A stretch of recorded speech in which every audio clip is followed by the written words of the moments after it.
Anche quel 4 aprile di 23 anni fa era un sabato, vigilia delle elezioni politiche, le ultime della Prima Repubblica.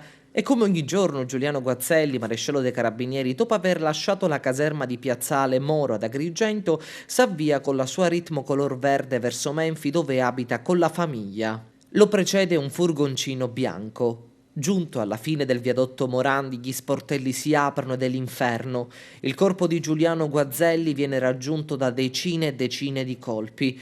È così che Cosa Nostra chiude i conti con il mastino dell'antimafia, la memoria storica della mafia nell'Agrigentino. Ma non soltanto perché il sottufficiale aveva una conoscenza profonda di tutti i meccanismi di Cosa Nostra nell'intera Sicilia. Sul posto arriva un distrutto Paolo Borsellino. La sera piomba il ministro degli interni, Scotti, che presiede un vertice dell'ordine pubblico. Guazzelli si era occupato della cosiddetta Stigia, organizzazione mafiosa parallela e talvolta in competizione con Cosa Nostra nell'Agrigentino, indagando anche sulla strage di Porto Empedocle, tra i suoi meriti quello di aver convinto Benedetta Bono, amante del boss Carmelo Colletti, a collaborare con la giustizia. 23 anni dopo il comando dei Carabinieri di Agrigento parla ancora di Giuliano Guazzelli. C'è la lapide all'ingresso della caserma e una targa sulla porta della stanza nella quale ha lavorato per decenni. Questa è la sua scrivania. Da questo posto ha riempito pagine e pagine di informative antimafia con tanto di nomi, cognomi, date,